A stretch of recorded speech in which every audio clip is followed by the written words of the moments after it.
ಸುಮಂತ್ರ ಹೇಳ್ತಾ ಇದ್ದಾನೆ ದಶರಥ ಮಹಾರಾಜನಿಗೆ, ದಶರಥ ಈ ಋಷ್ಯಶೃಂಗನನ್ನು ಕರ್ಕೊಂಡು ಬರಬೇಕು. ಹೇಗೆ ಕರ್ಕೊಂಡು ಬರಬೇಕು? ಸುಮಂತ್ರ ಹೇಳ್ತಾನೆ, ದಶರಥ ಅಷ್ಟು ದೊಡ್ಡ ಮಹಾರಾಜ, ಯಾರನ್ನಾದ್ರೂ ಕಳಿಸ್ಬೋದಾಗಿತ್ತು, ಹೋಗಿ ನೀವು ಋಷ್ಯಶೃಂಗನ ಕರ್ಕೊಂಡು ಬನ್ನಿ ಅಂತೇಳಿ ಭಾಳ ಪೂಜ್ಯವಾಗಿ ಗೌರವ ಸತ್ಕಾರ ಮಾಡಿ ಕರ್ಕೊಂಡು ಬರೋರಿದು. ಭಾಳ ಪೂಜ್ಯ ಭಾವದಿಂದ ಗೌರವ ಸತ್ಕಾರಗಳನ್ನು ಮಾಡಿಯೇ ಅವರು ಅವನನ್ನು ಕರ್ಕೊಂಡು ಬರ್ತಾಯಿದ್ರು. ಆದರೆ ಸುಮಂತ್ರ ಹೇಳ್ತಾನೆ, ದಶರಥ ನೀನೇ ಹೋಗಿ ಕರ್ಕೊಂಡು ಬರಬೇಕು ಅಂತೇಳಿ. ಅದೇ ರೀತಿಯಾಗಿ ದಶರಥ ಮಹಾರಾಜ ಅಯೋಧ್ಯೆಯಿಂದ ಅಂಗದೇಶಕ್ಕೆ ಹೋಗ್ತಾನೆ. ತಾನೇ ಹೋಗ್ತಾನೆ. ಹೇಗೆ ಹೋಗ್ತಾನೆ, ಯಾವ ರೀತಿಯಾಗಿ ಹೋದ ಅವನು ಅಂತ ಹೇಳಿದರೆ, ಅವನು 7-8 ದಿವಸಗಳ ಕಾಲ ಅಂಗದೇಶಕ್ಕೆ ಅವನು ನಡೆದುಕೊಂಡೇ ಹೋಗ್ತಾನೆ. ದಶರಥನಿಗೆ ಏನ್ರಿ ಕಡಿಮೆ, ಅತಿರಥ ಅವನು, ಎಷ್ಟು ರಥಗಳು, ಯಾವ ವೈಭವದಲ್ಲೂ ಅವನು ಹೋಗ್ಬೋದಾಗಿತ್ತು. 7-8 ದಿನಗಳ ಕಾಲ ಅವನು 7-8 ದಿನಗಳ ಕಾಲ ಅವನು ನಡೆದುಕೊಂಡು ಅಂಗದೇಶಕ್ಕೆ ಹೋಗ್ತಾನೆ. ರೋಮಪಾದನ ಗೆಳೆಯ ಅವನು ಭಾಳ ಪ್ರೀತಿಯಿಂದ ಸ್ವಾಗತವನ್ನು ಮಾಡ್ತಾನೆ ದಶರಥನಿಗೆ. ಸತ್ಕಾರ ಎಲ್ಲವನ್ನು ಮಾಡಿ ಹೋಗಿ ದಡ್ಡಂತ ಬರಲಿಲ್ಲ, ಅವನಲ್ಲಿ 7-8 ದಿವಸ ಉಳ್ಕೊಳ್ತಾನೆ. ಗಡಿಬಿಡಿ ಅವಸರವನ್ನು ಮಾಡಿಲ್ಲ, ಬೇಗ ಬಾ ಅಂಥೇಳಿ 7-8 ದಿವಸ ಅಲ್ಲಿ ಉಳ್ಕೊಂಡು ತಾನು ಬಂದಂತಹ ಕಾರ್ಯವನ್ನು ರೋಮಪಾದನಲ್ಲಿ ನಿವೇದನೆಯನ್ನು ಮಾಡಿಕೊಳ್ತಾನೆ. ರೋಮಪಾದನಿಗೆ ಭಾಳ ಸಂತೋಷವಾಗ್ತದೆ. ಭಗವಂತನ ಯೋಜನೆ ಯಾವ ರೀತಿಯಾಗಿರ್ತದೆ, ಕೇವಲ ಅಂಗದೇಶದ ಹಿತಕ್ಕೋಸ್ಕರ ಋಷ್ಯಶೃಂಗ ಬಂದರೆ, ಇಲ್ಲಿ 3 ಲೋಕದ ಹಿತಕ್ಕೆ ಅವತಾರ ಮಾಡ್ತಿರುವಂತಹ ಭಗವಂತನ ಅವತರಣಕ್ಕೋಸ್ಕರ ಇಲ್ಲಿ ಋಷ್ಯಶೃಂಗ ಇಲ್ಲಿಂದ ಅಯೋಧ್ಯೆಗೆ ಬರ್ತಾನೆ. ರೋಮಪಾದ ರಾಜ ಬಹಳ ಸಂತೋಷದಿಂದ ಒಪ್ತಾನೆ. ದಶರಥ ಮಹಾರಾಜ ಮೊದಲೇ ದೂತರನ್ನ ಅಯೋಧ್ಯೆಗೆ ಕಳಿಸ್ತಾನೆ. ಈ ರೀತಿಯಾಗಿ ಋಷ್ಯಶೃಂಗ ಬರ್ತಾನೆ, ಅಯೋಧ್ಯೆಯಲ್ಲಿ ಸಿದ್ಧತೆಯನ್ನು ಮಾಡಿ ಅಂಥೇಳಿ ದಶರಥ ಋಷ್ಯಶೃಂಗನನ್ನು ಕರೆದುಕೊಂಡು ಅಂಗದೇಶದಿಂದ ಅಯೋಧ್ಯೆಗೆ ಬರ್ತಾನೆ. ಅಯೋಧ್ಯೆಯ ಪ್ರಜೆಗಳು ಹೇಗಿದ್ದು ನಾವು ನೋಡಿದ್ವಿ. ಈ ಒಂದು ಸುದ್ದಿ ಗೊತ್ತಾದ ಕೂಡಲೇ ದಶರಥನ ಮನೆಯಲ್ಲೇ ಮಕ್ಕಳಿಲ್ಲ, ಅವನು ಒಂದು ಯಾಗವನ್ನು ಮಾಡಲಿಕ್ಕೆ ಅವನನ್ನು ಕರ್ಕೊಂಬರ್ತಾ ಇದ್ದೀನಿ ಅಂತ ಯೋಚನೆ ಮಾಡಿಲ್ಲ ಜನ ಎಲ್ಲರೂ ಕೂಡ ತಮ್ಮ ಮನೆಗೆ ಋಷ್ಯಶೃಂಗ ಬರ್ತಾ ಇದ್ದಾನೆ ಅಂತೇಳಿ ಭಾವಿಸಿದರು. ಹೀಗಾಗಿ ಇಡೀ ಅಯೋಧ್ಯೆಯ ಎಲ್ಲ ಬೀದಿಗಳನ್ನು, ರಸ್ತೆಗಳಲ್ಲಿ ನೀರನ್ನು ಚಿಮುಕಿಸಿ ಸುಗಂಧ ಪುಷ್ಪಗಳನ್ನು ಚೆಲ್ಲಿ ಧೂಪ ಸುಗಂಧಗಳನ್ನು ಎಲ್ಲ ಕಡೆಯಲ್ಲಿ ಅವರು ಹರಡಿದ್ದಾರೆ. ರಾಷ್ಟ್ರಧ್ವಜವನ್ನು ಎಲ್ಲ ಕಡೆಯಲ್ಲಿಯೂ ಕೂಡ ಹಾರಾಡಿಸಿದ್ದಾರೆ. ಬಹಳ ಸಂತೋಷ ಆಗಿದೆ. ಅವನು ದಶರಥ ಅಯೋಧ್ಯೆಯ ಪ್ರವೇಶವನ್ನು ಮಾಡ್ತಿದ್ದಂತೆ ಶಂಖ ದುಂದುಭಿಗಳ ಘೋಷ ಮೊಳಗುತ್ತದೆ. ಎಲ್ಲರೂ ಕೂಡ ಜಯ ಜಯಕಾರದಿಂದ ಋಷ್ಯಶೃಂಗನನ್ನು ಸ್ವಾಗತಿಸ್ತಾರೆ. ಋಷ್ಯಶೃಂಗನನ್ನು ಸಂತೋಷದಿಂದ ಸಂಭ್ರಮದಿಂದ ಬರಮಾಡಿಕೊಳ್ತಾರೆ. ಹೀಗೆ ಋಷ್ಯಶೃಂಗನನ್ನು ದಶರಥ ಮಹಾರಾಜ ಅಯೋಧ್ಯೆಗೆ ಕರೆದುಕೊಂಡು ಬಂದ. ಸ್ವಲ್ಪ ಸಮಯಗಳ ಕಾಲ ಬಹಳ ಅವನು ಅನೌಪಚಾರಿಕವಾಗಿ ಅಯೋಧ್ಯೆಯಲ್ಲಿ ಇರ್ತಾನೆ. ಇನ್ನು ಯಾಗದ ಸಿದ್ಧತೆಯನ್ನು ಮಾಡಬೇಕು. ಪ್ರತ್ಯಕ್ಷವಾಗಿ ಅಶ್ವಮೇಧ ಯಾಗ ಮಾಡಬೇಕು. ಹೇಗೆ ಅಶ್ವಮೇಧ ಯಾಗವನ್ನು ಮಾಡುವಂಥದ್ದು, ಯಾರಿಗೆ ಹೇಳುವುದು?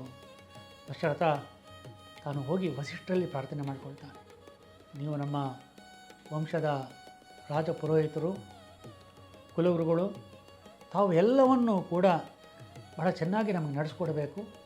ತಾವೇ ನಿಂತು ಈ ಯಾಗದ ವ್ಯವಸ್ಥೆಯನ್ನು ಮಾಡಬೇಕು ಅಂಥೇಳಿ ಅವರಲ್ಲಿ ಪ್ರಾರ್ಥನೆಯನ್ನು ಮಾಡಿಕೊಳ್ತಾನೆ. ಅವನು ಪ್ರಾರ್ಥನೆಯನ್ನು ಮಾಡಿಕೊಂಡಾಗ ವಸಿಷ್ಠರು ಇಡೀ ಅಶ್ವಮೇಧ ಯಾಗದ ಸಿದ್ಧತೆ ಹೇಗಿರಬೇಕು ಅನ್ನುವಂತಹ ಒಂದು ವ್ಯವಸ್ಥೆಯನ್ನು ಮಾಡ್ತಾರೆ. ಮುಖ್ಯರಾದಂತಹ ಮಂತ್ರಿಗಳನ್ನು, ಮುಖ್ಯರಾದಂತಹ ಅಧಿಕಾರಿಗಳನ್ನು, ಇವರೆಲ್ಲರನ್ನ ಕರೆದು ಯಾಗದ ವ್ಯವಸ್ಥೆಯನ್ನು ಮಾಡ್ತಾರೆ. ವಾಲ್ಮೀಕಿ ರಾಮಾಯಣದಲ್ಲಿ ಬಹಳ ಸೊಗಸಾದಂಥ ಒಂದು ಸುಂದರವಾದಂಥ ಒಂದು ಸಂದರ್ಭ.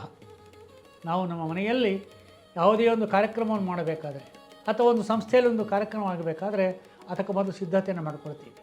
ಅದಕ್ಕೊಂದು ಸಭೆಯನ್ನು ಕರಿತೀವಿ, ಒಂದು ಮೀಟಿಂಗನ್ನು ಮಾಡ್ತೀವಿ. ಅಲ್ಲಿ ಎಲ್ಲವನ್ನು ಕೂಡ ಯೋಚನೆ ಮಾಡ್ತೀವಿ, ಯಾವುದು ಹೇಗಿರಬೇಕು ಏನು ಅಂಥೇಳಿ. ಇಲ್ಲಿ ವಸಿಷ್ಠರು ಬಹಳ ಅನುಕರಣೀಯವಾಗಿ ಈ ಒಂದು ವ್ಯವಸ್ಥೆಯನ್ನು ಮಾಡ್ತಾರೆ. ಅವರೆಲ್ಲರನ್ನ ಒಂದು ಸಭೆಯನ್ನು ಕರೆದು ಅವರಲ್ಲಿ ಹೇಳ್ತಾ ಇದ್ದಾರೆ. ಅವರು ಮೊದಲನೇದಾಗಿ ಹೇಳ್ತಾರೆ ಯಾರ್ಯಾರು ಇರಬೇಕು ಅಂತ ಹೇಳಿದರೆ, ಅದು ಮೊದಲನೇ ಮಾತು ಹೇಳ್ತಾರೆ, ವೃದ್ಧಾನ್ ಪರಮಧಾರ್ಮಿಕಾನ್ ಅಂತ ಹೇಳ್ತಾರೆ. ವಯೋವೃದ್ಧರಲ್ಲ, ಅವರು ಜ್ಞಾನವೃದ್ಧರು ಆಗಿರಬೇಕು ಮತ್ತು ಪರಮಧಾರ್ಮಿಕರಾಗಿರಬೇಕು. ಯಾವುದೇ ಕಾರ್ಯವನ್ನು ಮಾಡಬೇಕಾದರೆ ಅನುಭವಿಗಳಾದಂತಹ ಪರಮ ಧಾರ್ಮಿಕರಾದಂತಹ ಜ್ಞಾನಿಗಳಾದಂತಹ ವಯೋವೃದ್ಧರು ಜ್ಞಾನವೃದ್ಧರಾಗಿರಬೇಕು, ಅವರು ಇರಬೇಕು ಯಾವಾಗಲೂ ಕೂಡ. ಆ ಹಿರಿಯರು ಇಲ್ಲದೆ ಯಾವ ಕಾರ್ಯವೂ ಆಗುವಂತಿಲ್ಲ ನಮ್ಮ ಸಂಸ್ಕೃತಿಯಲ್ಲಿ, ನಮ್ಮ ಸಂಪ್ರದಾಯದಲ್ಲಿ. ಹೀಗಾಗಿ ನಾವು ನೋಡ್ತೀವಿ ಹೊತ್ತಿಗೂ ಕೂಡ ಏನೇ ಆಗಬೇಕಾದ್ರೆ ಮೊದಲು ಮನೆ ದೇವರಿಗೆ ಆಮಂತ್ರಣವನ್ನು ಕೊಡ್ತೀವಿ, ಮನೆ ದೇವರಲ್ಲಿ ಪ್ರಾರ್ಥನೆಯನ್ನು ಮಾಡ್ಕೊಳ್ತೀವಿ. ಆಮೇಲೆ ಕುಟುಂಬದಲ್ಲಿ ಯಾರು ಹಿರಿಯರಿದ್ದಾರೆ ಆ ಹಿರಿಯರ ಬಳಿಯಲ್ಲಿ ಹೋಗಿ ಅವ್ರಿಗೆ ನಮಸ್ಕಾರ ಮಾಡಿ ಅವರ ಆಶೀರ್ವಾದ ತಗೊಂಡು ಶುರು ಮಾಡ್ತೀವಿ ಕಾರ್ಯವನ್ನು. ಅದೇ ರೀತಿಯಾಗಿ ಇಲ್ಲಿ ವಸಿಷ್ಠರು ಮೊಟ್ಟ ಮೊದಲಿಗೆ ಪರಮ ಧಾರ್ಮಿಕರನ್ನು ಕರೆದಿದ್ದಾರೆ. ಅವರನ್ನು ಕರೆದು ಆಮೇಲೆ ಯಾರ್ಯಾರನ್ನು ಕರೆದರು ಅವರು ಅಂಥೇಳಿ ವಾಲ್ಮೀಕಿ ಒಂದು ಪಟ್ಟಿಯನ್ನು ಕೊಡ್ತಾರೆ, ಭಾಳ ಸೊಗಸಾಗಿ ಹೇಳ್ತಾರೆ. ಆ ಪಟ್ಟಿಯಲ್ಲಿ ಯಾರ್ಯಾರಿದ್ದರು ಅಂಥೇಳಿ ಯಾಗದ ಉಪಕರಣಗಳನ್ನು ಮಾಡುವಂತಹ ಶಿಲ್ಪಿಗಳು, ಕರ್ಮಸ್ವರೂಪ ಬರೆಯುವಂತಹ ಚಿತ್ರಕಾರರು, ಬಡಗಿಗಳು, ನೆಲವನ್ನು ಅಗೆಯುವಂಥವ್ರು, ಕರ್ಮಾಂತಿಕಾನ್ ಶಿಲ್ಪಕಾರನ್ ವರ್ಧಕೀನ್ ಕನಕಾನಪಿ ಗಣಕಾನ್ ಶಿಲ್ಪಿನಶ್ಚೈವ ತಥೈವ ನಟನರ್ತಕಾನ್. ನಟ ನರ್ತಕರು, ನೃತ್ಯ ಮಾಡುವಂಥವರು, ಎಲ್ಲ ರೀತಿಯಾದಂತಹ ಕೆಲಸಗಳನ್ನು ಬಲ್ಲಂಥವರು, ಹೀಗೆ ಪಟ್ಟಿಯನ್ನು ಕೊಡ್ತಾರೆ. ಶಾಸ್ತ್ರವಿದರು, ಚೆನ್ನಾಗಿ ಶಾಸ್ತ್ರಗಳನ್ನು ಓದಿಕೊಂಡಂಥವರು, ಇವೆಲ್ಲವನ್ನು ಹೇಳಿ ವಸಿಷ್ಠರು ಒಂದು ಮಾತನ್ನು ಇಲ್ಲಿ ಹೇಳ್ತಾರೆ. ಏನು ಮಾತನ್ನು ಹೇಳ್ತಾರೆ ಅಂತ ಹೇಳಿದ್ರೆ, ಲೆಕ್ಕಪತ್ರ ಇಡೋರು ಕರೆದ್ರಂತಲ್ಲಿ ಅವರು. ಯಾವುದೇ ಕೆಲಸದಲ್ಲಿ ಯಾವುದು ಮುಖ್ಯ ಅಂತ ಹೇಳಿದ್ರೆ ಲೆಕ್ಕಪತ್ರ ಮುಖ್ಯ. ನಾವು ನೋಡ್ತೀವಲ್ವ ಸಾರ್ವಜನಿಕವಾಗಿ ಏನೆಲ್ಲ ಆದರೂ ಕೂಡ ನಾವು ಕೊನೆಗೆ ಒಂದು ಮಾತು ಆಡಿಬಿಡ್ತಾರೆ, ಅಕೌಂಟ್ ಸರಿ ಇಲ್ಲಮ್ಮ ಅಂತ ಹೇಳ್ಬಿಡ್ತಾರೆ, ಅಕೌಂಟ್ ಸರಿ ಇಲ್ಲ ಗುರು ಅಂದ್ಬಿಡ್ತಾರೆ. ಲೆಕ್ಕಾಚಾರ ಮುಖ್ಯ ಅಲ್ವಾ ಯಾವಾಗಲೂ ಕೂಡ. ಬ್ರಹ್ಮರ್ಷಿಗಳ್ರಿ ವಸಿಷ್ಠರು, ಅಷ್ಟು ದೊಡ್ಡ ಕುಲಪತಿಗಳು ಲೆಕ್ಕಾಚಾರ ಇಡೋನು ಕರೆದ್ರಂತೆ ಮೊದಲಿಗೆ. ಯಾಕಂದರೆ ಇಷ್ಟು ದೊಡ್ಡ ಕಾರ್ಯಕ್ರಮ ಅನೇಕ ಬಾರಿ ನಾವು ನೋಡ್ತೀವಲ್ವಾ, ದೊಡ್ಡ ದೊಡ್ಡ ಕಾರ್ಯಕ್ರಮಗಳಲ್ಲಿ ಗಾದೆಯೇ ಇದೆಯಲ್ವಾ, ಅದೇನು ಗಾದೆ ಎಲ್ರಿಗೂ ಗೊತ್ತಿದೆ, ಹೇಳೋ ಅಗತ್ಯ ಇಲ್ಲ. ಇಲ್ಲಿ ಆ ರೀತಿ ಅಲ್ಲ, ಯಾಕಂದರೆ ಅರಮನೆ ಭಂಡಾರದಿಂದ ಏನು ಬೇಕು ಎಲ್ಲ ತೊಗೊಂಡು ಹೋಗ್ಬೋದು. ಆದರೆ ಪ್ರತಿಯೊಂದಕ್ಕೂ ಲೆಕ್ಕ ಇರಬೇಕು. ಯಾವುದಕ್ಕೆ ತೊಗೊಂಡೋದ, ಎಷ್ಟು ತೊಗೊಂಡೋದ, ಎಷ್ಟು ಉಳೀತು, ಎಷ್ಟು ಖರ್ಚಾಯಿತು. ಅಂದರೆ ಆರ್ಥಿಕತೆಯ ಒಂದು ಶುಚಿ ಅಂದ್ರೇ ಅದು ಅರ್ಥ. ಶುಚಿ ಅಂದರೆ ಆರ್ಥಿಕ ಶುಚಿ, ನಿಜವಾದಂಥ ಶುಚಿ. ಶುದ್ಧವಾಗಿದ್ದಾನೆ ಅಂದರೆ ಒಂದು ಲೆಕ್ಕಾಚಾರ ಸರಿಯಾಗಿರಬೇಕು ಅಂತ. ಇದು ಮೊದಲನೆಯದು. ಅವರನ್ನು ಕೂಡ ಕರೀತಾರೆ. ಎಲ್ಲರನ್ನ ಕರೆದು ಅವ್ರು ಹೇಳ್ತಾರೆ ಯಾವ ರೀತಿಯಾಗಿ ವ್ಯವಸ್ಥೆಯನ್ನು ಮಾಡಬೇಕು. ಒಂದು ಯಜ್ಞ ಅಂತ ಹೇಳಿದ್ರೆ ಎಷ್ಟೆಲ್ಲ ಕೆಲಸ, ಎಷ್ಟೆಲ್ಲ ಜನರಿಗೆ ಕೆಲಸ, ಎಷ್ಟೆಲ್ಲ ಜನರನ್ನು ನಾವು ಅದರಲ್ಲಿ ಜೋಡಿಸಬೇಕು. ಇಡೀ ಸಮಾಜವೇ ಒಂದಾಗಿ ಮಾಡುವಂಥದ್ದು ಒಂದು ಯಜ್ಞ ಅಂತ ಹೇಳಿದರೆ, ಯಾರು ನಾನೇನೋ ಒಬ್ಬನೇ ಮಾಡುವಂಥದ್ದಲ್ಲ. ಮತ್ತು ಇಲ್ಲಿ ರಾಜ ಮಾಡ್ತಿರುವಂಥ ಯಜ್ಞ, ಅದು ಸಮಾಜಕ್ಕೆ ಸಂಬಂಧಪಟ್ಟಿರುವಂಥದ್ದು. ಆಗ ಅವರು ಹೇಳ್ತಾರೆ, ನೋಡಿ ಕೆಲವು ಅಂಶಗಳನ್ನು ನಾವು ನೋಡೋಣ, ಹೇಗೆ ವ್ಯವಸ್ಥೆ ಮಾಡಬೇಕು. ತಥಾ ಪೌರಜನಸ್ಯಾಪಿ ಕರ್ತವ್ಯ ಬಹು ವಿಸ್ತರಾಃ ಆಗತಾನಾಂ ಸುದೂರಾಚ್ಚ ಪಾರ್ಥಿವಾನಂ ಪೃಥಕ್ ಪೃಥಕ್. ಬಹಳ ದೂರದಿಂದ ಬರುವಂಥ ಎಲ್ಲ ಜನರಿಗೂ ಕೂಡ ದೊಡ್ಡದಾದಂಥ ವಸತಿ ಗೃಹಗಳ ಸಂಕೀರ್ಣಗಳನ್ನು ಏರ್ಪಡಿಸಬೇಕು. ಅದೇ ರೀತಿಯಾಗಿ ಸಾಮೂಹಿಕವಾಗಿ ಉಳಿಯುವಂತಹ ಡೇರೆಗಳನ್ನು ಏರ್ಪಡಿಸಬೇಕು. ಮತ್ತು ಅವರಿಗೆ ಮಾತ್ರ ಅಲ್ಲ, ಅವರು ಹೇಗೆ ಬರ್ತಾರೆ, ಕುದುರೆ ಮೇಲೆ ಬರ್ತಾರೆ, ರಥಗಳಲ್ಲಿ ಬರ್ತಾರೆ, ಆನೆ ಮೇಲೆ ಬರ್ತಾರೆ. ಅದಕ್ಕೋಸ್ಕರ ರಥಗಳನ್ನು ತಗೊಂಡು ಬರ್ತಾರೆ. ವಾರಣಶಾಲಾಶ್ಚ ತಥಾ ಶಯ್ಯಾಗೃಹಾಣಿ ಚ ಭಟಾನಾಂ ಮಹದಾವಾಸ ವೈದೇಶಿಕ ನಿವಾಸಿನಾ. ಆದ್ದರಿಂದ ಪಾರ್ಕಿಂಗ್ ವ್ಯವಸ್ಥೆ, ಇವತ್ತು ನಾವು ವೆಹಿಕಲ್ ಪಾರ್ಕಿಂಗ್ ವ್ಯವಸ್ಥೆ ಮಾಡ್ತೀವಲ್ಲ, ಕುದುರೆಗಳು ಕೂಡ ವಾಹನಗಳೇ, ಆನೆಗಳು ಕೂಡ ವಾಹನಗಳೇ. ಅದಕ್ಕೆ ಕುದುರೆಗಳಿಗೆ ಬೇರೆ ಒಂದು ಕಡೆಯಲ್ಲಿ ವ್ಯವಸ್ಥೆ, ಆನೆಗಳಿಗೆ ಮತ್ತೊಂದು ಕಡೆಯಲ್ಲಿ ವ್ಯವಸ್ಥೆ.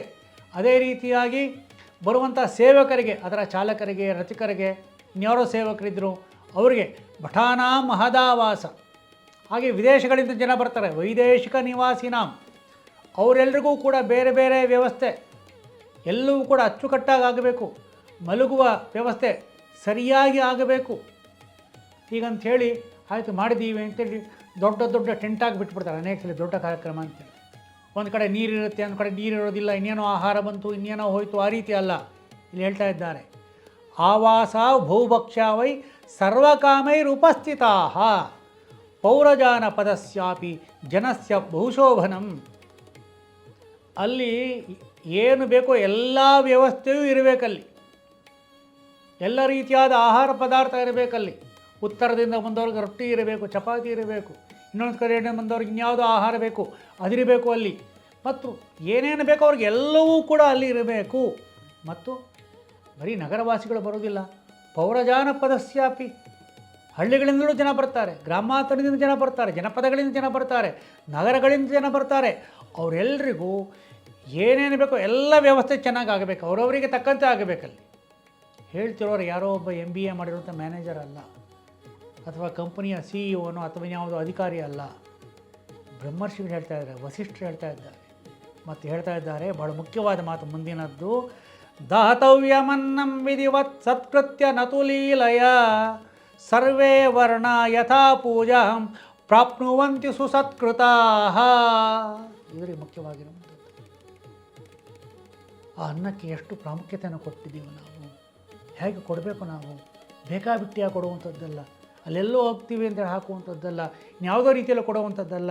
ದಾತವ್ಯ ಅನ್ನಂ ವಿಧಿವತ್, ವಿಧಿಪೂರ್ವಕವಾಗಿ ಅನ್ನವನ್ನು ಕೊಡಬೇಕು ನಾವು.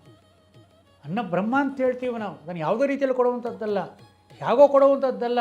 ಅದಕ್ಕೆ ಸರಿಯಾದ ವ್ಯವಸ್ಥೆ ಇರಬೇಕು, ಸರಿಯಾದ ಪಾತ್ರೆಗಳಿರಬೇಕು, ಸರಿಯಾದ ಸೌಟುಗಳಿರಬೇಕು, ಸರಿಯಾದ ರೀತಿಯಲ್ಲಿ ಪ್ರೀತಿಯಿಂದ ಸದ್ಭಾವನೆಯಿಂದ ಅತಿಥಿ ಅನ್ನುವಂಥ ಪೂಜ್ಯ ಭಾವದಿಂದ ನಾವು ನೀಡಬೇಕು. ಸತ್ಕೃತ್ಯ ಸತ್ಕಾರ ಭಾವದಿಂದ ನೀಡಬೇಕು. ನತುಲೀಲಯ, ಬರ ತಗೊಳ್ಳಲೆ ತಿಳೋಂಗಿಲ್ಲ. ಸತ್ಕೃತ್ಯ ನತುಲೀಲಯ, ಏನೋ ಆಟ ಅಲ್ಲ ಆಹಾರ ಕೊಡೋದು ಅಂತ ಹೇಳಿದ್ರೆ ಅದು ಒಂದು ಯಜ್ಞ. ಅದು ಭಾಳ ಗೌರವದಿಂದ ವಿಧಿಪೂರ್ವಕವಾಗಿ ನಾವು ನೀಡಬೇಕು. ಮತ್ತು ಇದು ಮುಖ್ಯವಾದ ಮಾತು, ಸರ್ವೇ ವರ್ಣ ಯಥಾ ಪೂಜಾಂ ಪ್ರಾಪ್ನುವಂತೆ ಸುಸತ್ಕೃತಾಃ. ಎಲ್ಲ ಜಾತಿಯವರನ್ನೂ ಕೂಡ, ಅಲ್ಲಿ ನೀನು ಯಾವ ಮತ್ತೊಂದು ಏನು ಕೇಳುವಂತಿಲ್ಲ, ಎಲ್ಲರನ್ನೂ ಕೂಡ ಯಥೋಚಿತವಾಗಿ ಸತ್ಕರಿಸಿ ಗೌರವಿಸಬೇಕು. ನಾವು ಎಲ್ಲ ಕೆಲಸವನ್ನು ಮಾಡುವಾಗ ಹೇಗಿರಬೇಕು? ಏನು ಸಣ್ಣ ಕಾರ್ಯಕ್ರಮ ಅಲ್ಲ, 20 ಜನ ಬಂದರು, 100 ಜನ ಬಂದರು, 1000 ಅಲ್ಲ, ಲಕ್ಷಾಂತರ ಜನ ಬರ್ತಾರೆ. ಅಷ್ಟೆಲ್ಲ ಜನ ಬಂದಾಗ ಏನಾಗುತ್ತೆ, ನಮಗೆ ಅನೇಕ ಸಲ ತಾಳ್ಮೆ ತಪ್ಪುತ್ತೆ.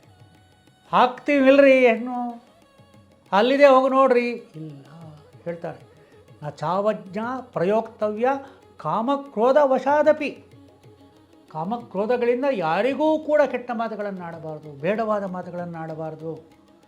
ಎಲ್ಲರನ್ನೂ ಕೂಡ ಸಮಾಧಾನದಿಂದ ಮಾತಾಡಿಸಬೇಕು. ಕಾಮಕ್ರೋಧಕ್ಕೆ ಬಲಿಯಾಗಬಾರ್ದು, ಅದಕ್ಕೆ ಬಲಿಯಾಗಿ ಯಾರಿಗೂ ಅವಮಾನವನ್ನು ಮಾಡಬಾರ್ದು.